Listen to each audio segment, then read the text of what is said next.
When Casper was 6 years old, he was diagnosed with the Asperger's syndrome. And it must have been like a couple of years later that his younger brother Stiebrand also was diagnosed. And he was diagnosed with MCDD, which means multiple complex development disorder. And both disorders are disorders in the autistic spectrum. For me it was switching emotions, and for my brother was it very, he misunderstood me and my parents a lot of times. Me and my brother didn't get along very well.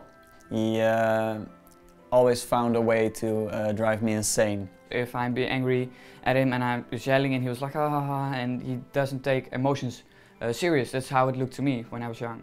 There was just so much hate between us and so much friction, and it really affected us both.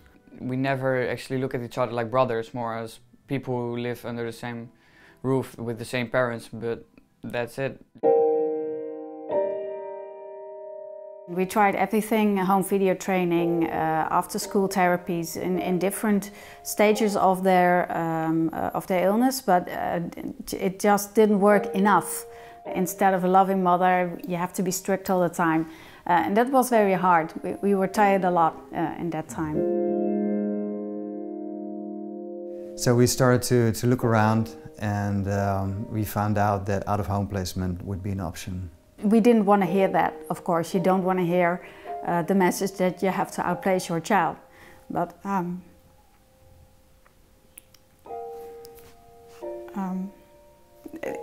there was no other option. After 1.5 years out-of-home placement, I went to my manager at the bank and I said, we cannot continue. I cannot continue working at the bank while at home it's just such a mess. And we took the boys home,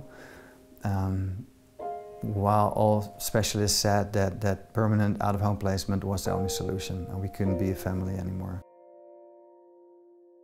I remember just being here in the living room, and I just, at days in a row, that I really cried out to God, because somehow we felt that God was the one willing to give a way out. And then that was the moment I went to a retreat in the United States. I had a friend there, and he was willing to spend a retreat with me and to go over all of my dreams that I had the year before and that I didn't understand. God showed up in all those dreams with keys for inner healing.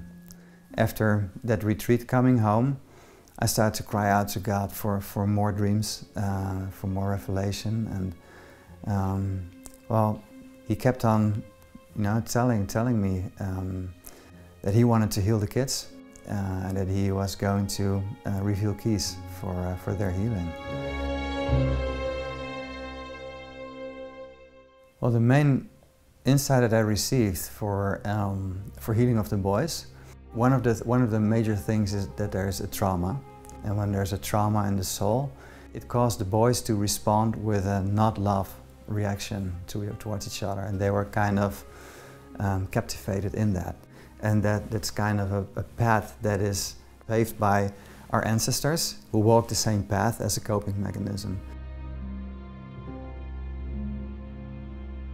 We prayed for the boys for the trauma that was in their lives, but also to pave the way, we had to forgive ancestors of their brokenness as well, and how they passed that through to us.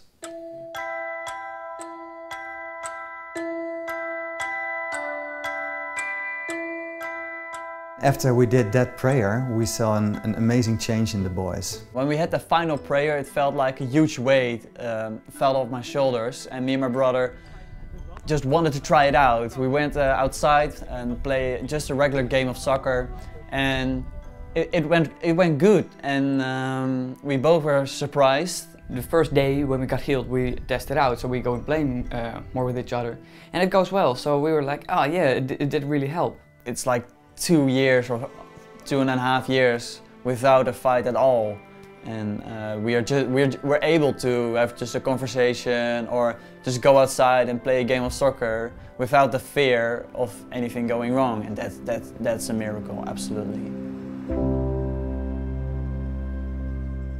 The change in the boys was something I never expected. It didn't just get a little bit better, it just became visible that they were healed.